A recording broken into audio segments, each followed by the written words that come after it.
Hello mga ka-Frenny! Welcome to our mini vlog!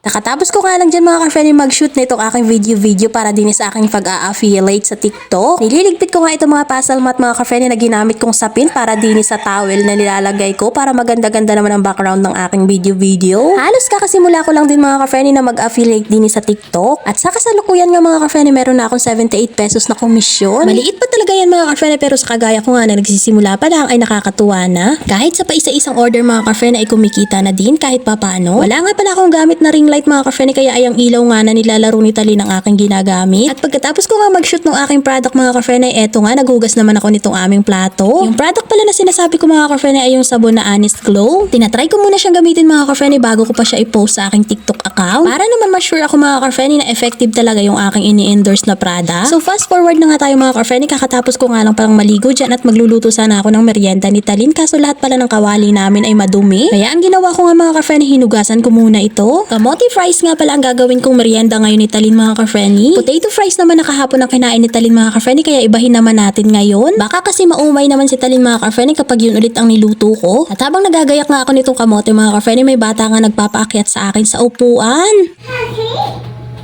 Okay. Sabi ba naman sa akin mga ka-Frenny, help me? At nung naiakyat ko na nga siya sa upuan, sabi niya ay okay. Kakapanood nga ni Talin kay Miss Rachel mga ka-Frenny, ayun nag-English na nga din.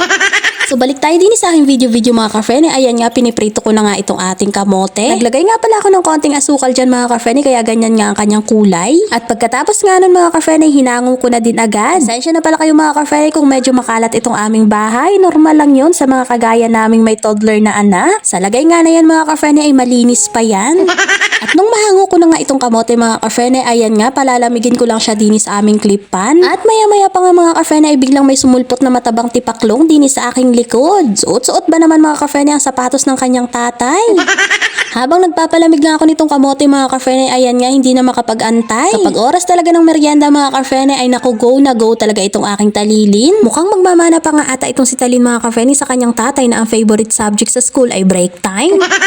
Dahil tuwing alas 3 talaga mga ka-Frenny at oras na ng merienda ay for the go na nga agad si Talin tuwing kakain. Kung ikukumpara mo nga sa umagahan, tanghalian at hapunan ay mas lamang talaga ang kanyang energy tuwing alas 3 ng hapon. At syempre mga ka-Frenny, bilang nanay nga ay tuwang-tuwa ako kapag ganado nga kumain itong si Talin. Kaya nga mga ka-Frenny, ganadong-ganado din ako sa pagluluto ng pangmerienda niya araw-araw. At syempre mga ka-Frenny, dahil ako nga ang nagluto niya na hindi maaring hindi tayo makitikim.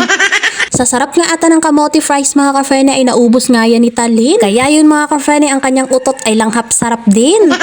Charis lang mga ka-Frenny, normal naman sa tao yata ang umuutot, diba? So yun na lang muna for today's video mga ka-Frenny. Maraming salamat sa iyong panonood. Huwag mo sanang kalimutang i-follow ang aming page. At syempre mga ka-Frenny, huwag mo rin kalimutang i-share ang aming video.